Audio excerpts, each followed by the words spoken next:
En Radio Intereconomía, Sin palos en las ruedas, dirigido por Javier Font. Muy buenas, ¿qué tal? ¿Cómo estamos? Recordaros que estamos aquí una vez más con todos vosotros y que además también nos pueden escuchar en iVoox, en Amazon Music, en Spotify, en la página web de fama.org con 2 M's y también en la de la Fundación 360 para la Autonomía Personal. Hoy vamos a hablar de temas interesantes, evidentemente, como no podía ser de otra manera. Una cuestión es la que afecta a muchas personas con discapacidad, pero que a menudo no recibe la atención que merece, y es que las dificultades que enfrentan las personas con discapacidad para acceder a información clara y precisa sobre la ubicación de los asientos adaptados en eventos como espectáculos, partidos de fútbol, conciertos, cines y mucho más, es increíble. En la era digital, donde casi todo lo que necesitamos saber está al alcance de un clic, es desconcertante y francamente inaceptable que todavía haya barreras significativas para las personas con discapacidad. Miren, navegar por páginas web para encontrar información accesible y detallada sobre la ubicación de los asientos, por ejemplo, adaptados, no debería ser un desafío, pero tristemente para muchos lo es. Imaginemos por un momento la emoción de asistir a un concierto de nuestro grupo favorito. Bueno, recientemente ha estado Taylor Swift, estará próximamente Bruce Springsteen, Coldplay, pues también, o la ilusión de ver el estreno de una película muy esperada en el cine, o la pasión de presenciar un partido de fútbol en vivo. Ahora imaginen que esa emoción se ve empañada por la frustración de no encontrar información clara donde se encuentran los asientos adaptados, o cómo acceder a ellos y si realmente están disponibles y lo podrán ver todo bien. Este problema no solo afecta a quienes tienen discapacidades físicas visibles, que es lo más evidente, como las personas en silla de ruedas, sino también a aquellos con discapacidades sensoriales o cognitivas que requieren un entorno específico para disfrutar plenamente del evento. Las páginas web a menudo carecen de descripciones detalladas, mapas accesibles y opciones de compra de entradas adecuadas para estas personas. Miren, la inclusión y la accesibilidad no deben ser palabras de moda solamente. Son derechos fundamentales. Las organizaciones y empresas que organizan eventos deben asumir la responsabilidad de garantizar sus plataformas digitales sean totalmente accesibles para todos. Esto incluye proporcionar mapas interactivos accesibles, descripciones detalladas de los asientos adaptados y opciones de compra fáciles de usar para personas con diferentes tipos de discapacidad. No estamos hablando solo de una cuestión técnica o de diseño web, estamos hablando de respeto, de dignidad, de igualdad de oportunidades. Hablamos de permitir que todos, sin excepción, puedan disfrutar de la cultura, el deporte y el entretenimiento de la misma manera.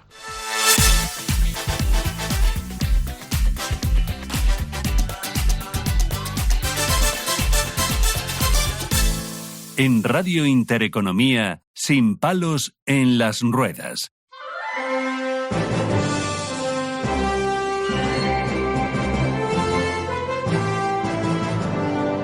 Bueno, pues vamos a hablar de muchas cosas. Después introduciré una pequeña editorial también sobre la Organización Nacional de Trasplantes, donde tendremos a 2 personas que nos van a contar muchas cosas interesantes.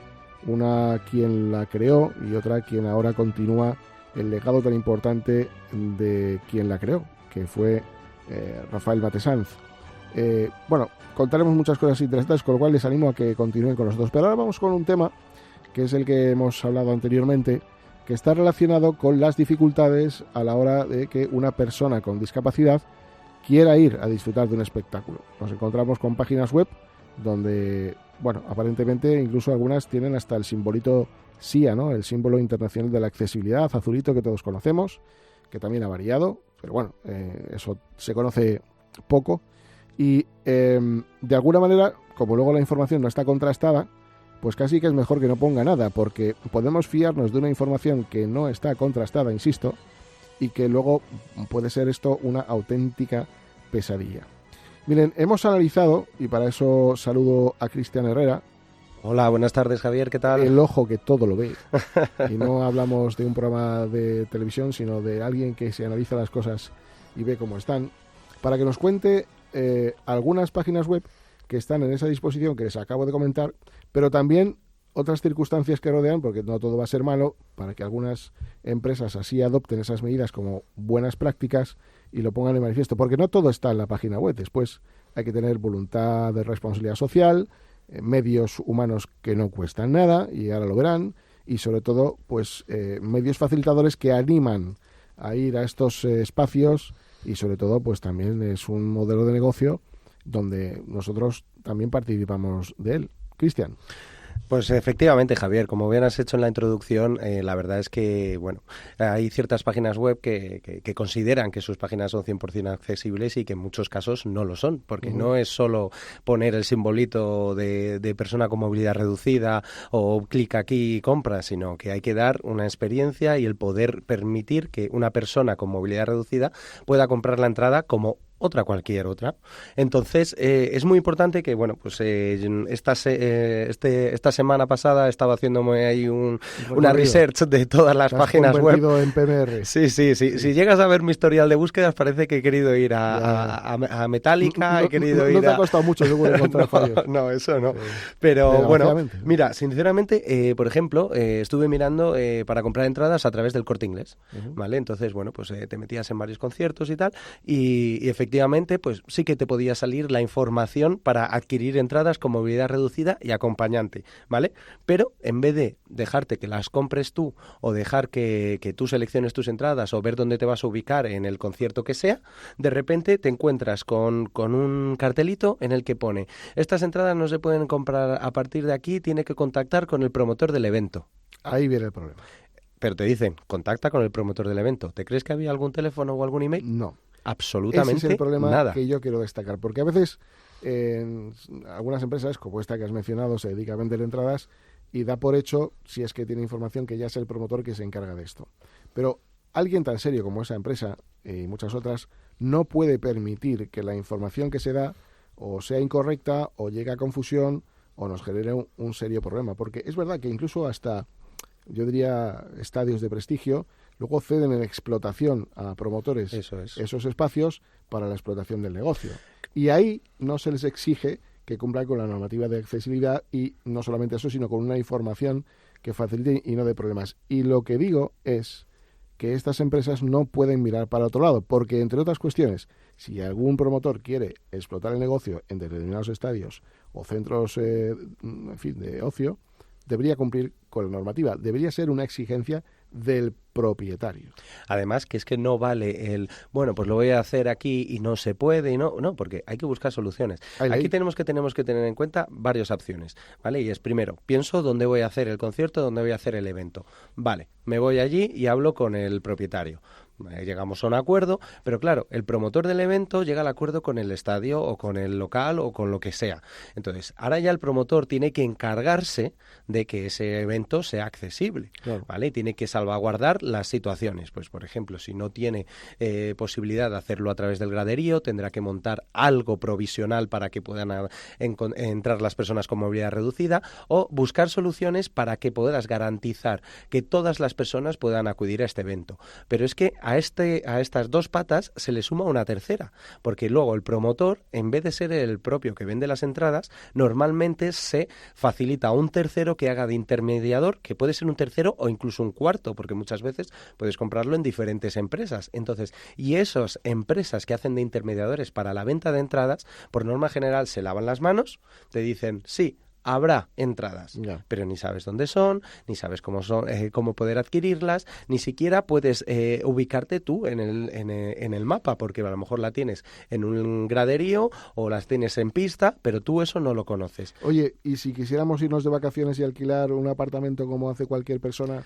¿esto qué ocurre? Pues mira, aquí lo más recomendable va a ser siempre contactar con el hotel directamente, porque si no, no podrías. Pero, por ejemplo, hay otras empresas que son intermediadoras, como las que conocemos, pues por ejemplo con Trivago, ¿vale? Directamente a la hora de filtrarte te puedes poner dónde está localizada, puedes poner qué fechas te quieres ir, cuántas personas hay, y te da una opción extra, Javier, te dice que si quieres ir con tu mascota. Ah, qué bien. Para filtrarte los hoteles que sí pueden ir con tu mascota. ¿Que nos consideran mascotas también o no? Al revés, por debajo de las mascotas, porque ni siquiera tienes la opción de poder buscar directamente en esa primera búsqueda si hay hoteles de movilidad reducida. Es más, tienes que irte a las opciones de filtrado una vez que has buscado para ver si tiene piscina, para ver si tiene ascensor, para ver si tiene el resto de situaciones que engloban un hotel, y ahí es donde ves si tiene accesibilidad para silla de ruedas. Entonces, ¿qué otras cuestiones hemos detectado también? Nombres y apellidos, no pasa nada. No, en Trivago, por ejemplo, en Booking también es muy normal que, aunque ellos no hacen un primer filtrado en el que puedes localizar que no haya las entradas, pero sí que es verdad que luego otra vez en los requisitos, en los filtros, es cuando ya te pone adaptado para silla de ruedas. En ningún momento hay información extra o lo que fuera, porque claro, ahí ya dicen, nosotros no limpiamos la mano, se habla con el hotel, pero si usted está dando una facilidad, un servicio para todos los ciudadanos, tiene que darlo con totales garantías. Por ejemplo, también en Live Nation, ¿vale? Sí que te pone el símbolo, ¿vale? Cuando tú vas a seleccionar las entradas, te pone cuándo puedes seleccionar para PMR y además te pone para acompañante, que diremos, vale, muy bien, pero cuando te sale el simbolito con la información, no puedes pinchar en ello. Tienes que buscarte sitio a sitio donde sorprendentemente hay colocadas el lugar, el PMR, y tener que buscarlo tú. No es como en otro que puedes hacer un filtrado en el lateral, categoría 1, 2, 3, no. Tienes que ir uno a uno buscando y conseguir encontrar ese filtro de PMR o de algo que puedas ver, que sí, vale, que luego te viene señalado una vez que amplías, pero hasta que lo encuentras, bastante complicado. Y si llegamos ahí, pagamos igual que todo el mundo, ¿no? Eso es. O sea, igual, ¿no? Es más, tenemos que ir acompañados. Claro, y no se que ir contempla que el acompañante vaya gratuito. Eso es. Y al menos las otras personas tienen las diferentes opciones, porque tú puedes ir a pista por 50, puedes ir a primera fila por 60 o por 30 al gallinero. Pero vosotros, una. Menos mal que tenemos también ejemplos de buenas prácticas, de las cuales vamos a hablar después de que hablemos con Salvador Belver, que es CEO de Ciudalia. Él es programador informático, abogado también experto en nuevas tecnologías y bueno, además de presidente de Aedron, que esto es otra guerra interesante. No me gusta hablar de guerras ahora porque parece que están hablando de ello, pero en fin, sí que es verdad que es algo importante porque, bueno, nosotros dimos un curso sobre pilotos de drones y bueno, la verdad que fue todo un éxito de personas con discapacidad. Y vamos a saludarle porque él ha desarrollado páginas web aplicando cualquier tecnología relacionada con la accesibilidad y bueno, pues queremos saludarle y que nos cuente un poco qué se puede hacer para hacer accesible una página web. Salvador, muy buenas tardes, ¿cómo estás? Muy buenas tardes, ¿cómo estáis? Pues bien, encantado de saludarte. Has escuchado, entiendo, un poco nuestra intervención, nuestra introducción. ¿Qué es lo que te encuentras cuando un cliente dice, oye, mira, tengo esto hecho unos zorros y quiero arreglarlo y hacer una web para todas las personas?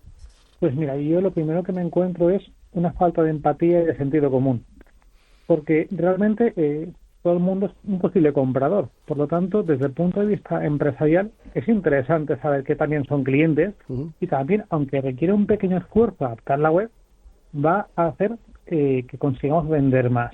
Por lo tanto, es un apoyo múltiple. Primero, social y segundo, que conseguimos vender más desde el punto de vista empresarial. Y esto parece que los empresarios a veces no lo tienen claro. Y no lo tienen claro empresas grandes. Lo comentamos el otro día, cómo puede ser que una empresa tan grande como esta no lo tenga todavía claro. Bueno, creo que has analizado la página web del Ministerio de Hacienda, ¿no? Sí, de hecho, la renta, por ejemplo. Justamente la renta no es un ejemplo más en cuanto a venta, pero sí de utilidad pública. Porque, claro, hacer la renta hoy resulta complejo para una persona con diversidad funcional, intelectual, con cualquier tipo de discapacidad. Y es una pena porque debemos ser todos... Hacer fácil hacer la renta. No podemos utilizar sistemas de hace 20 años.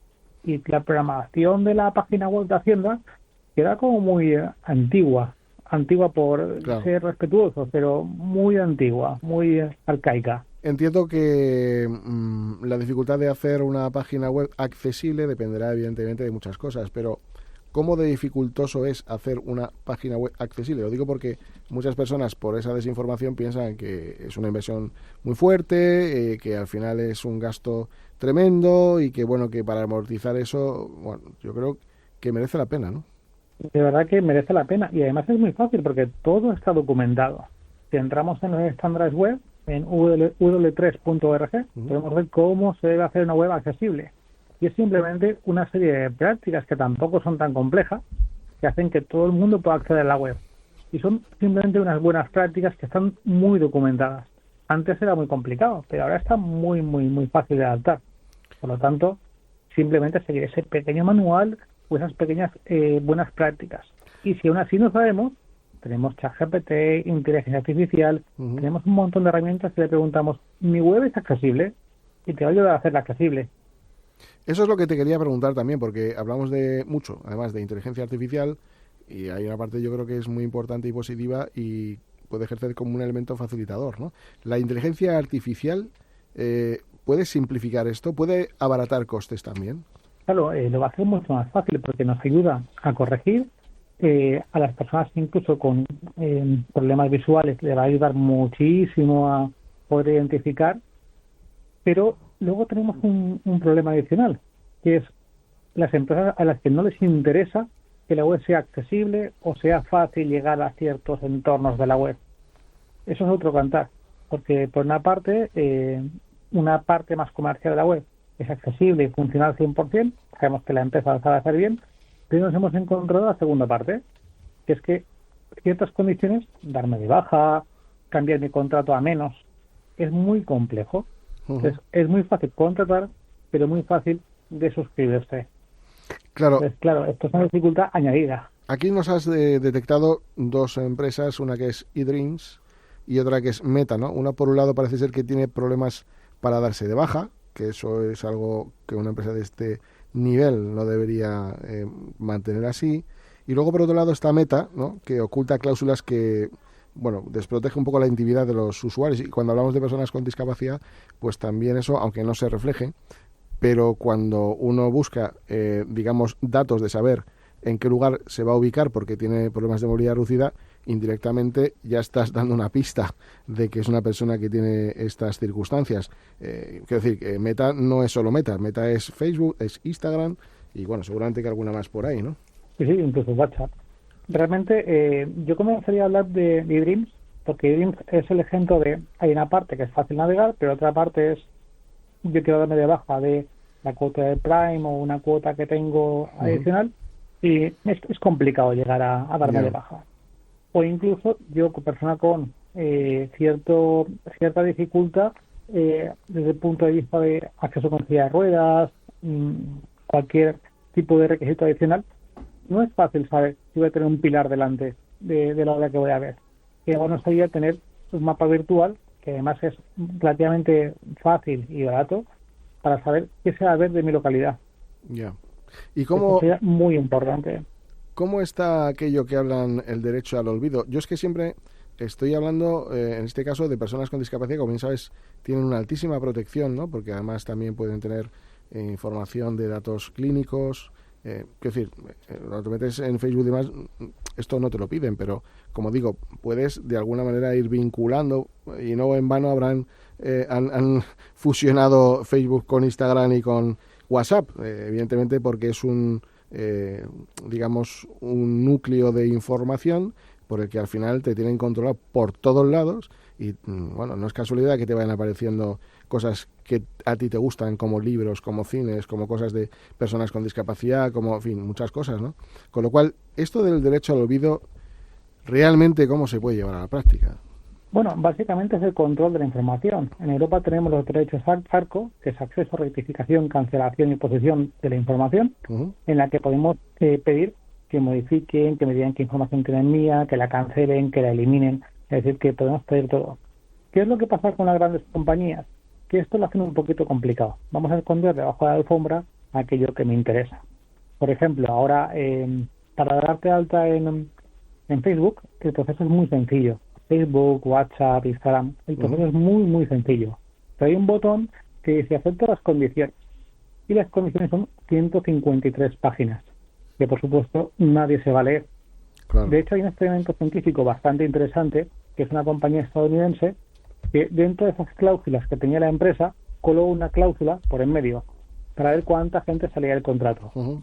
Y la cláusula decía, yo, al firmar este contrato, dono mi alma y todos mis hijos primogénitos a la empresa. Y todo el mundo firmó el contrato. Claro. Todo el mundo, más de 1.000 personas. Uh-huh. Y que significa que nadie se leyó la párrafa. Y era mucho más corta que la de WhatsApp, Facebook o Instagram. Madre mía. La letra pequeña ahora, esta, sí. Eso es. Y lógicamente luego lo contaron y anularon el contrato porque ni es viable ni es correcto desde el punto de vista de derecho. Pero claro, ¿qué pasa con Instagram? ¿Qué pasa con Facebook? Pues mira, hay una cláusula nueva que han aplicado a todos los usuarios que dice que como hay que desarrollar una inteligencia artificial, todos por defecto, todas las fotografías que tenemos las van a utilizar para desarrollar su inteligencia artificial. Sí. Y ahora bien, quieres darte de hoja, no hay ningún problema. Te puedes meter y aquí viene el problema. No encontramos la parte para eliminar esa cesión de derechos que tú no has dado, pero que ellos ya se han auto-otorgado. Claro. Desde el punto de vista de las personas con discapacidad, va a ser muy difícil conseguir llegar a que encuentren ese botón. Claro. Es muy complejo porque no es accesible. No me extraña que luego se enfrenten a multas multimillonarias, como está pasando por otras cuestiones, ciertamente relacionadas. Cristian, Salvador, tenemos la parte técnica que demuestra que es viable y la parte de análisis que hemos llevado a cabo que da una sensación de que como que está todo patas por hombro. Ahora es verdad que incluso el acta de accesibilidad de la Unión Europea obliga a las empresas a que sean accesibles, pero bueno, ya veremos a ver si esto llega a lo digital, que debería llegar a lo digital con fuertes sanciones. Pero también es importante el contenido que tienen estas páginas web. Si al final nos dan datos reales, verificados y que nos suponga una ayuda o más bien un problema. Salvador, te invito a que escuches un poco, porque creo que viene bien también el saber cómo se encuentra, por ejemplo, una empresa para aplicar esas buenas prácticas de atención a personas con discapacidad. No solamente por la información que contiene la página web de Within Center, que es la empresa a la que de esa manera nos vamos a dirigir porque es ella, y también el promotor cumple también con exigencias del Within Center. ¿No, Cristian? Eso es, la verdad es que, bueno, nosotros hace un tiempecillo nos reunimos con el Within, un poco pues preocupados por todas estas situaciones de los eventos y tal, y si te pones a mirar en su página web, la verdad que tienen una información muy, muy, muy amplia de qué hacer cuando vas a un concierto, a un evento, a un partido, a un lo que sea, dentro del Within Center. Entonces tienen un apartado en fax, que además tienen como el primer favorito para que lo pinches en movilidad reducida o acompañantes, y tienen una cantidad de preguntas y respuestas para que tú puedas ir tranquilo, que Javier, hasta te aparece que si vas con una persona, tienes movilidad reducida y no sabes llegar bien hasta el estadio, te pueden solicitar a un acompañante que te vaya a recoger a la boca de metro, para que tú, desde que sales del metro, te acompañe a alguien, te lleve hasta tus asientos y tengas esa experiencia completa sin ningún tipo de barrera. Que no es poco, porque desde donde está metro o autobús, pues normalmente suele haber barreras en las aceras y tal, con lo cual si tienes un recurso humano que te ayude a salvar todo eso es fantástico, pero hay más, ¿no? Claro, sí, o sea, directamente te ponen dónde están los bares más accesibles, los aseos más accesibles, te ubica un poco toda la situación donde sabes que te van a poner, donde saben que vas a estar, y además, por norma general, tienen ubicado sitio en las gradas, pero si no, montan también una especie de tarima, ¿vale? Para que en la propia pista puedan ver también la experiencia completa por encima, lógicamente, del resto de la altura del resto de las personas, claro, y que tengas esa experiencia completa sin ningún pero esto pasa incluso para también embarazadas o no solamente personas que van en movilidad reducida de una forma continuada, sino te haces un esguince, tienes que ir con muletas, también puedes contactar con ellos para que te garanticen esta información. Y además, para el que no conozca el Within Center, es, digamos, un estadio donde se juegan muchos partidos de baloncesto, hay muchos conciertos y son modulares, ¿no? Es decir, se van adaptando dependiendo si el artista va a llenarlos y a lo mejor pues va a ser menos el número de personas que asistan, menos aforo, y además eso lo contemplan para adaptar esos sitios una vez que se mueve ese módulo. Según la circunstancia que tiene, cuanto más persona, menos persona, te tienen diferentes puestos ubicados para que haya esa disponibilidad en todas las zonas del Es más, del tienen un correo que se llama hablamos@wifin, creo que es .com.es, donde puedes pedir todo tipo de información sobre cómo es este servicio, porque incluso si vas con el vehículo y aparcas en el parking, pues también puedes llamar dentro o fuera, cuidado, que no solamente dentro del edificio, dentro o fuera, mandan a personal para que te acompañen a sacar la silla de ruedas del vehículo, es decir, que puede ser autónomo sin tener que ir con alguien siempre obligatorio. Y luego otra cosa en la que hemos mejorado mucho es en los cines, porque te acuerdas, Javier, que hace años, pues si querías ir al cine te tocaba a primera fila. Bueno, no todos, algunos, pero por norma general. Cinesa, podemos decir que bien, tal. En Yelmo puedes ahora ya ver muy claramente dónde están los lugares ubicados y muchas de las salas ya estás a una media altura. Entonces, porque otros es vergonzoso cómo nos ponen en primera fila delante de una pantalla de 400 metros cuadrados que puede salir con más discapacidad que has entrado. Sí, es así. Disfrutar la película poco, eso seguro. Sí, eso seguro. Bueno, pues nada, querido Salvador, desde luego ha sido un placer estar contigo, que nos vayas contando un poco todos estos detalles de quien pueda estar animado, pues animarse del todo para poder, pues desarrollar estas páginas web. Como digo, Salvador es el CEO de Ciudalia, tiene su propia página web, cualquiera que quiera más información puede contactar con ellos. Muchísimas gracias. Gracias a vosotros, un placer como siempre. Un abrazo, hasta siempre.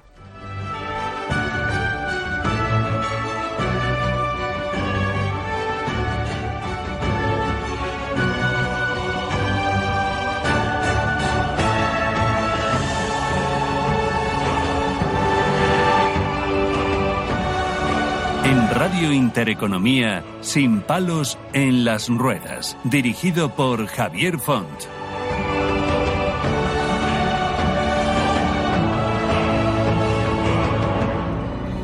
Bueno, pues ya estamos de nuevo aquí. Miren, la otra cuestión de la que vamos a hablar será de la Organización Nacional de Trasplantes. Hace unos días ha sido el Día del Donante. Y bueno, es que desde su fundación ha sido un pilar fundamental en la medicina de trasplantes a nivel mundial. Sí, a nivel mundial. Esto es marca España, ¿eh? España, gracias a su labor, lleva más de 30 años siendo líder mundial en donación de trasplantes. Insisto, marca España. Los números de la ONT son impresionantes y reflejan un sistema eficiente y muy solidario. En el último año se han realizado más de 5.000 trasplantes, ni más ni menos, con una tasa de donación que alcanza los 48,9 donantes por millón de habitantes, que es la más alta del mundo. Estos logros no son fruto del azar, ni mucho menos, sino de un modelo basado en la coordinación impecable, la innovación constante y la conciencia social. La ONT trabaja para garantizar que cada órgano donado llegue rápidamente a quien más lo necesita, optimizando desde luego cada recurso y minimizando los tiempos de espera, que es vital para que el órgano aguante y tenga éxito el trasplante. Entre los detalles más destacados, la ONT ha implementado tecnologías avanzadas como la perfusión ex vivo, que permite mejorar la calidad y viabilidad de los órganos antes del trasplante. Además, se ha intensificado la formación de profesionales sanitarios y la sensibilización a la sociedad para seguir elevando las tasas de donación. Pero esto, miren ustedes, no surge de la casualidad, surgen de personas que tienen iniciativas, que son inquietas, que les gusta ayudar a los demás. Y es que hoy vamos a tener a dos personas muy importantes, una quien creó la Organización Nacional de Trasplantes y otra quien ha cogido su relevo. En primer lugar, saludaremos a Rafael Matesanz, que fue el creador y fundador en septiembre de 1989 de la Organización de Trasplantes de España, y a la doctora Beatriz Domínguez Gil, que es la actual directora general desde 2017 de esta organización, la que cogiera el relevo del doctor Rafael Matesanz. Vamos a saludar a don Rafael Matesanz. ¿Qué tal? Muy buenas tardes, ¿cómo estamos? Muy buenas tardes. Muchísimas gracias por acompañarnos y sobre todo porque, como ha sido hace unos días el Día del Donante, pues evidentemente siempre nos acordamos de esta institución que nació en el año 89 y que entiendo que fue fruto de muchas inquietudes, de mucha ilusión, de algún palo en la rueda, ¿no?, por identificarlo con este programa, pero que al final salió para adelante, ¿no es así?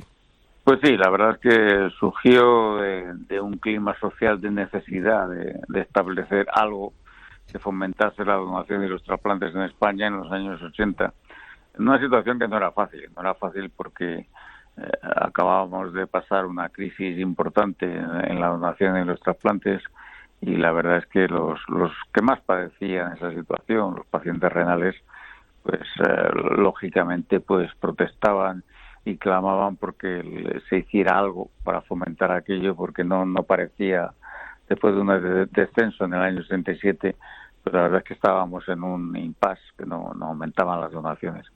Y bueno, en el año 89 pues efectivamente se crea la ONT, y a partir de ahí es cuando ya se empieza a tejer todo lo que hoy es el espléndido tejido de donación y trasplantes que ha llevado a nuestro país a las más altas cotas, ¿no? Y Rafael, antes del 89, ¿cuál era el panorama de alguien que estaba esperando un trasplante?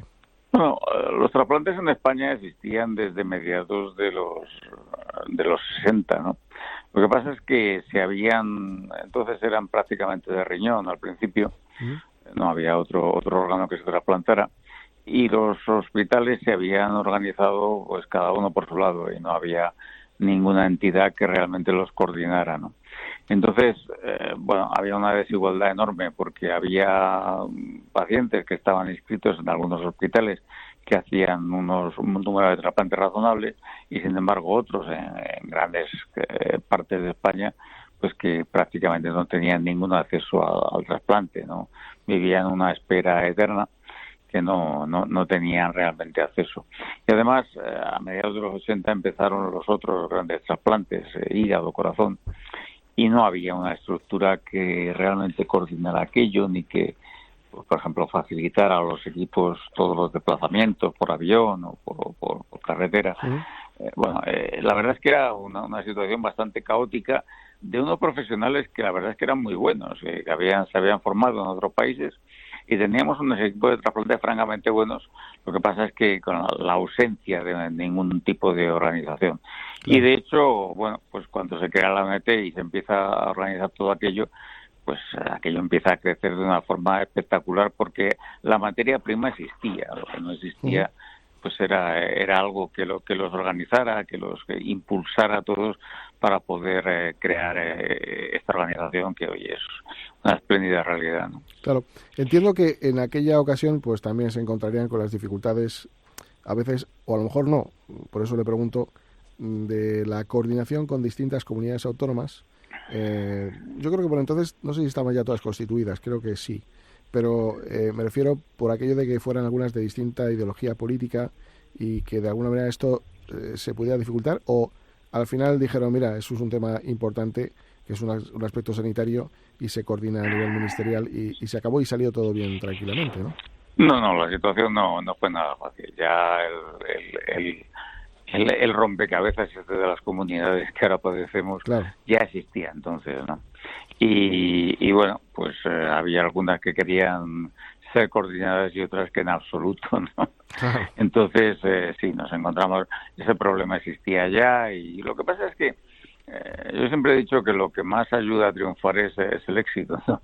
Claro. Y cuando en España nosotros establecimos una serie de normas y para que aumentara la donación, pues la donación empezó a aumentar enseguida. En 3 años nos convertimos en los primeros del mundo, y eso ya la verdad es que animó a todas las comunidades a seguir aquella bandera, aquella estela, ¿no?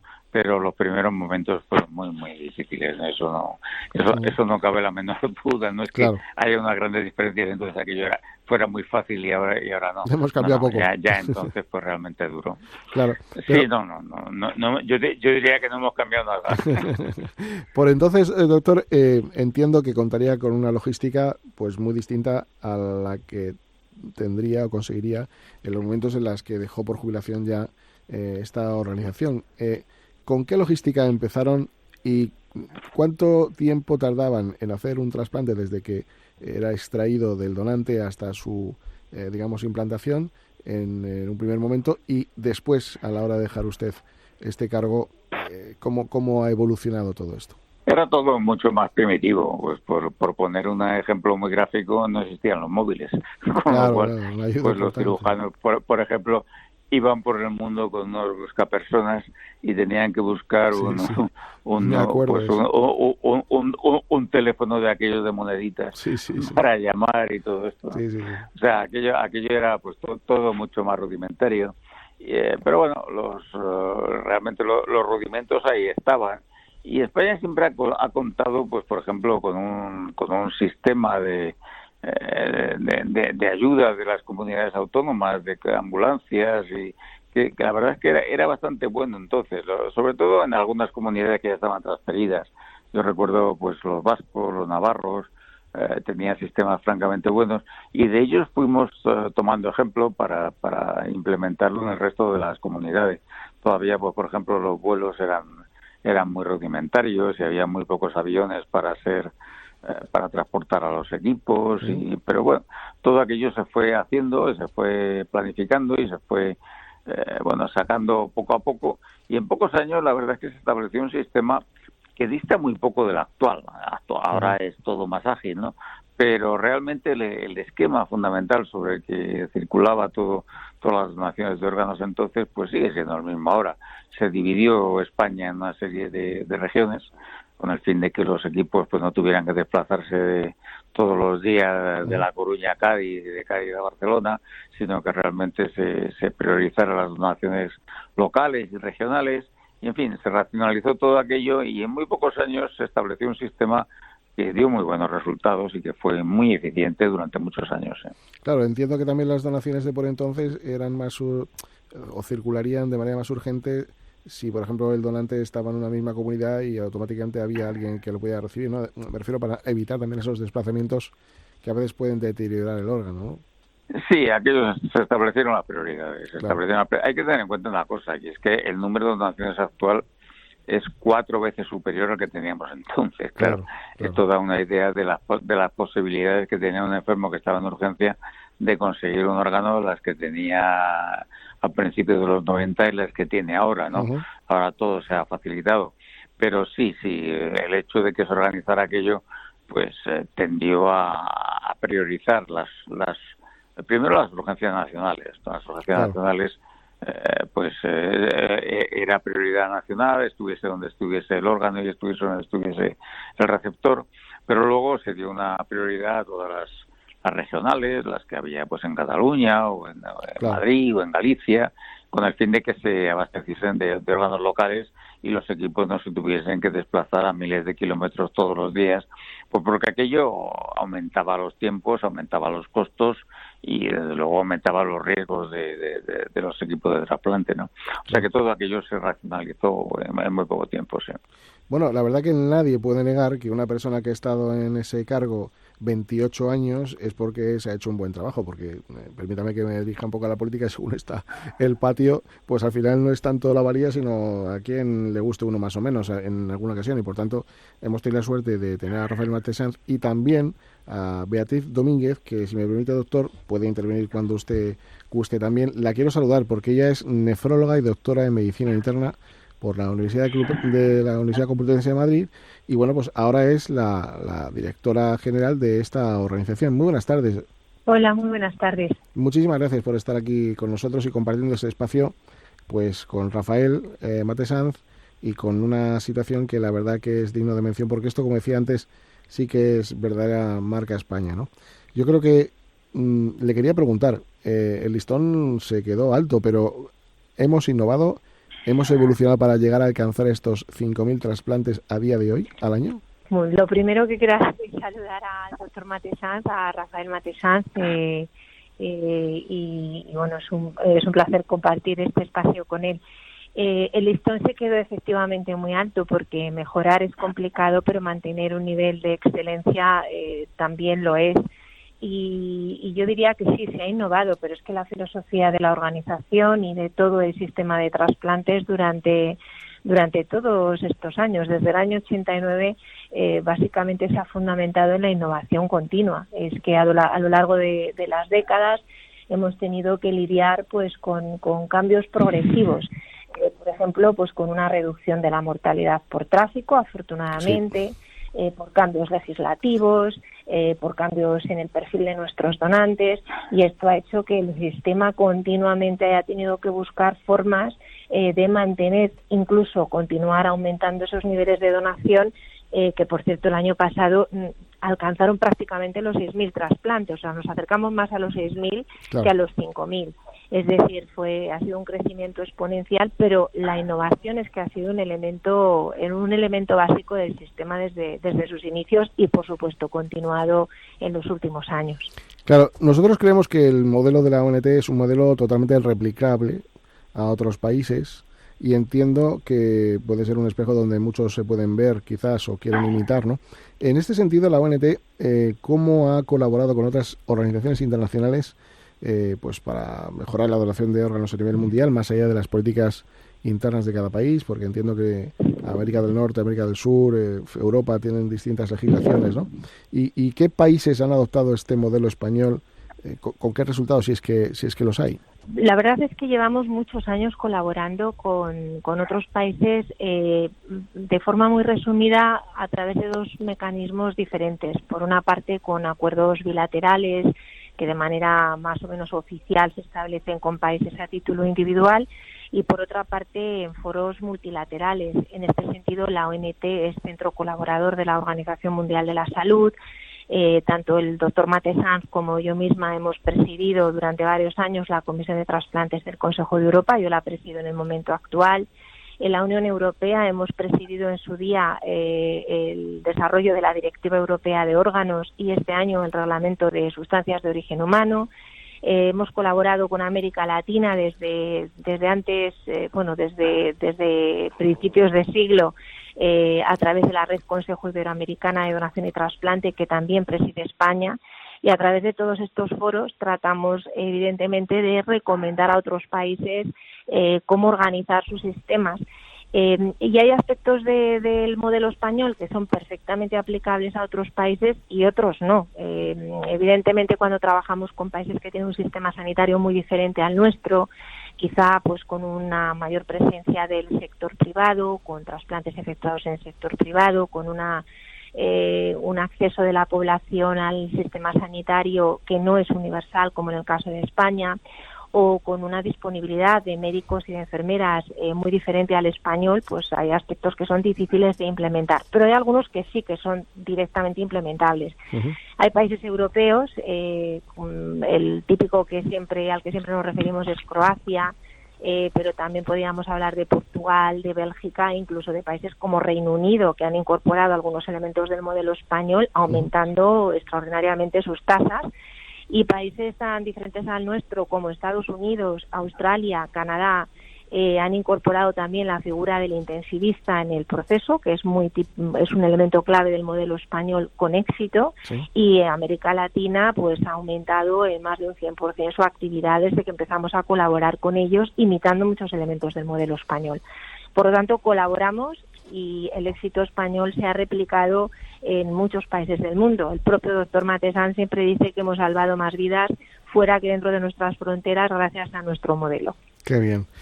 Vamos a hablar un poco de educación y de concienciación, porque la verdad que la información que suele llegar a la población está más bien relacionada con el trasplante de riñón, y realmente hay otros trasplantes como el de corazón, pulmón, hígado, en fin, imagino que algunos otros también más.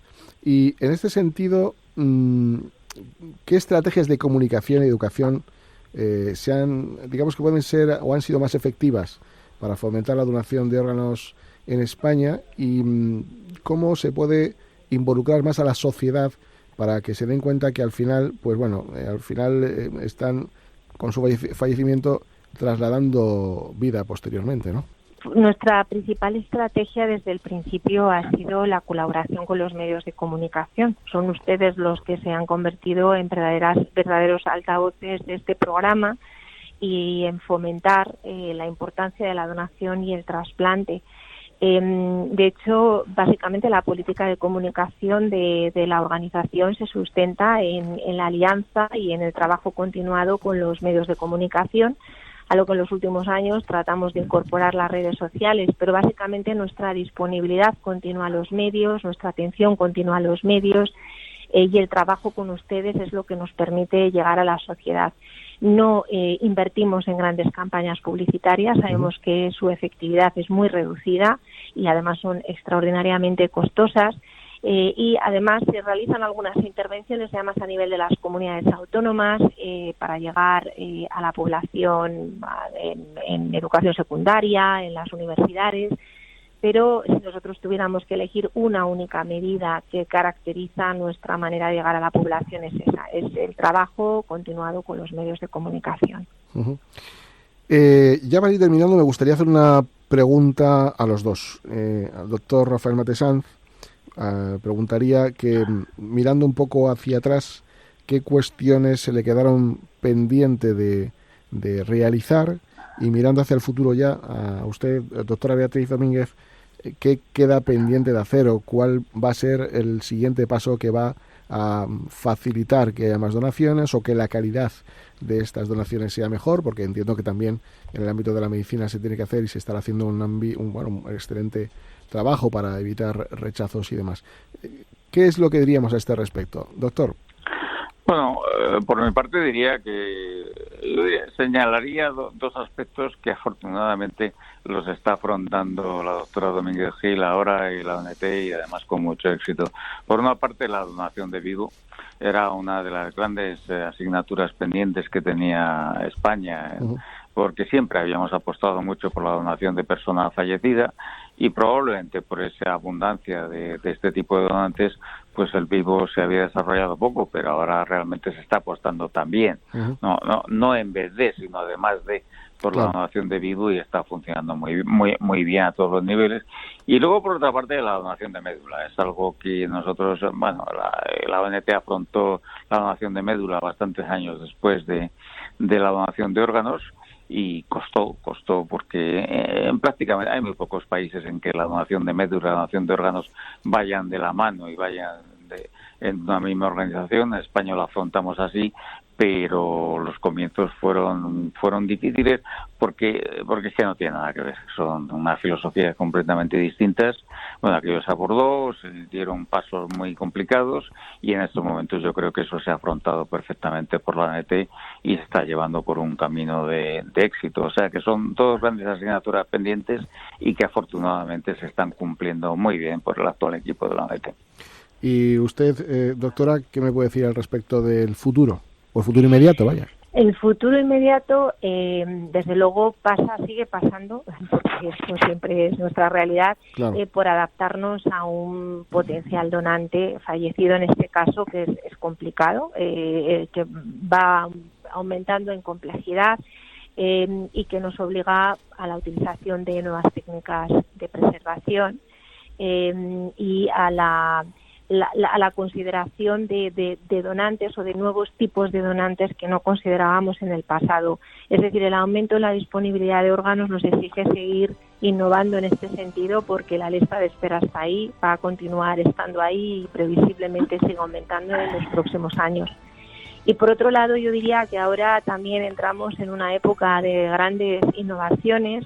Últimamente hablamos mucho del xenotrasplante, el trasplante interespecies, de nuevas aplicaciones de células, tejidos, de órganos que se van además modificando genéticamente, se van introduciendo innovaciones sustanciales en lo que antes eran trasplantes tradicionales, ahora se van transformando en otro tipo de cosas, otro tipo de productos, otro tipo de intervenciones que tenemos que tratar de organizar de manera que consigamos que nuestros pacientes tengan un acceso equitativo a esas terapias y que además se puedan incorporar a nuestro sistema sanitario de manera sostenible, de una manera razonable en cuanto a costes. Es decir, la introducción de estas innovaciones en nuestro sistema sanitario, con este concepto de acceso equitativo y sostenible, creo que va a ser uno de nuestros grandes retos a corto plazo.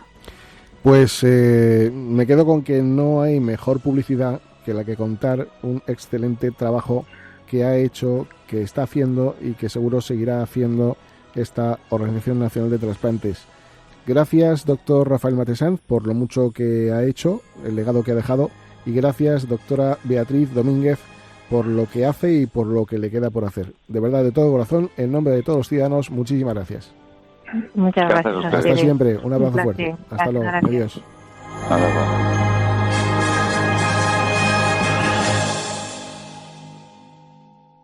En Radio Intereconomía, Sin palos en las ruedas.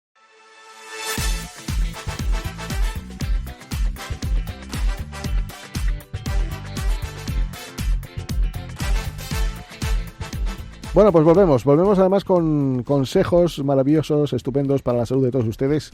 Tenemos a Nacho aquí con nosotros. ¿Qué tal, Nacho? Hola, buenas tardes, Javier. ¿Qué tal? ¿Cómo estamos? Pues mira, te voy a contar una cosa súper graciosa. Resulta que compañeros nuestros que utilizan sillas de ruedas no están encontrando repuestos.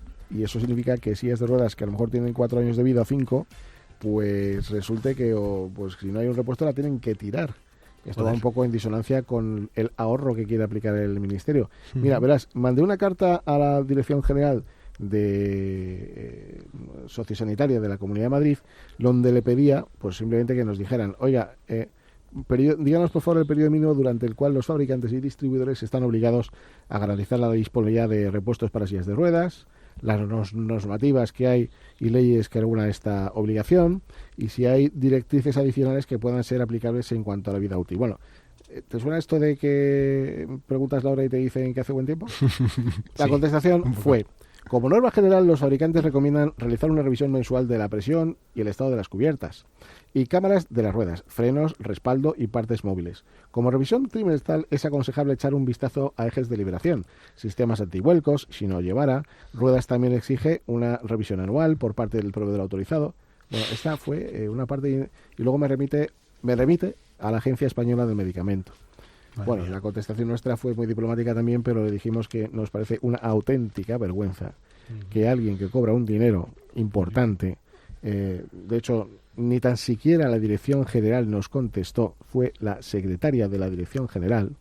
La pobre mujer no tiene la culpa, pero creo que tienen que haber personas que sepan informar a los demás y no pasar la pelota de un sitio para otro. Da la sensación de que le han pedido la respuesta a una inteligencia artificial.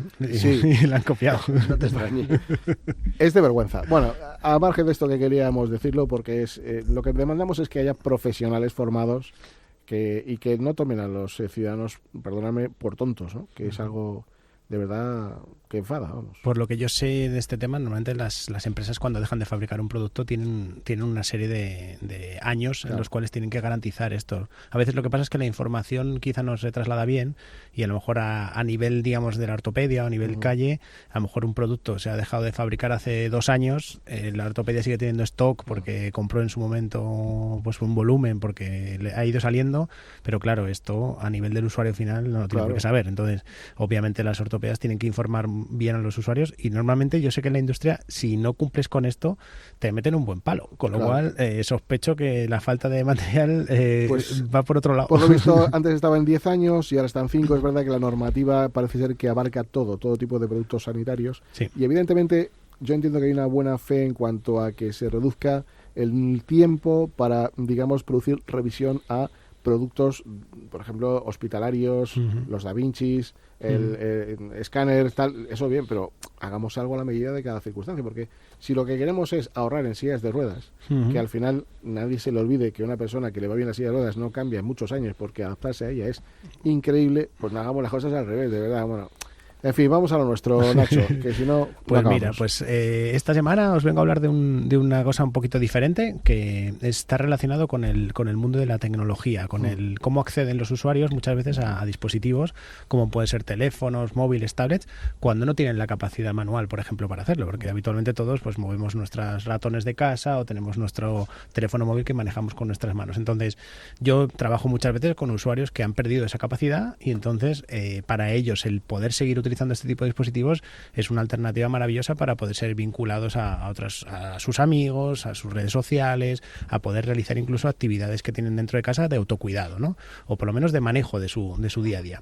Entonces, voy a contar un poquito sobre esto, aunque luego ya al final os contaré una labor que hace muy importante CEAPAT, que es el centro de referencia de ayudas técnicas, donde tenemos una serie de profesionales que ellos, o ellas en concreto, el equipo sobre todo de terapia ocupacional, que tiene unas maravillosas profesionales, os pueden enseñar y contar un poquito cuáles son las alternativas técnicas para este tipo. Entonces yo os he traído 3 de ellas que son interesantes para que todo el mundo lo sepa. Entonces, cuando tenemos pacientes que utilizan sillas de ruedas, muchas de los fabricantes ofrecen que estas sillas de ruedas tengan módulos Bluetooth, ¿vale? ¿Qué significa un módulo Bluetooth? Básicamente, pues que mi silla tiene una antena de Bluetooth que es capaz de conectarse a dispositivos. Puede ser un teléfono, puede ser una tablet o puede ser un ordenador. ¿Qué hace este módulo? Pues básicamente convierte el movimiento que nosotros hacemos con nuestro joystick, y da igual qué tipo de joystick, puede ser un joystick de mano, puede ser un joystick mentoniano, puede ser un joystick especial que manejamos con la puntita del dedo, o puede ser un joystick de pie, por ejemplo, que yo ahora recientemente he tenido una valoración de un paciente así. Entonces lo que hace es que traslada el movimiento que yo hago con el joystick de mi silla de ruedas en un cursor que se mueve en una pantalla. Y esto automáticamente te habilita un montón de cosas nuevas, ¿vale? Entonces os voy a poner un ejemplo.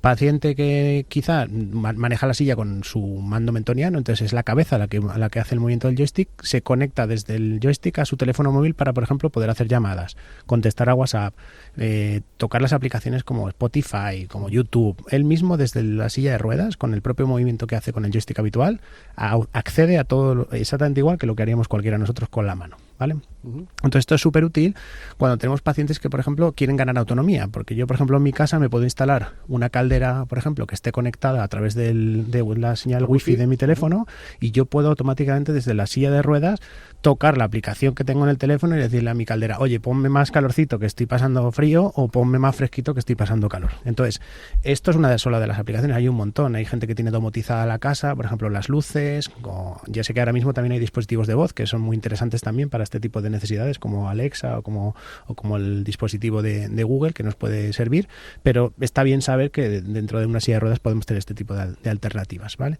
Entonces es muy importante. Por otro lado, hay otro tipo de dispositivos que son muy interesantes, que son dispositivos que nos están mirando qué hacemos con los ojos, ¿vale? Son dispositivos que lo que tienen es una especie de lente que nos mira los ojos, que apunta a los ojos y detecta hacia dónde estamos mirando. Entonces, un dispositivo muy famoso que se utiliza mucho es uno parecido al que llevaba Stephen Hawking, que si muchos de hecho lo reconocen, os acordáis, él hablaba mirando con los ojos diferentes palabras que le aparecían, y el propio dispositivo era el que mandaba la señal de voz, haciendo que, por ejemplo, esa persona pudiera comunicarse en este caso. Entonces, ese tipo de dispositivos también me sirve para controlar el ordenador. Y yo he visto verdaderas virguerías, gente que está haciendo desde pues trabajo informático de picar código, hacer cosas con el dispositivo, a cosas mucho más pues de multimedia, tipo pues desde ver películas o poder estar haciendo cualquier tipo de actividad con el ordenador, ¿vale?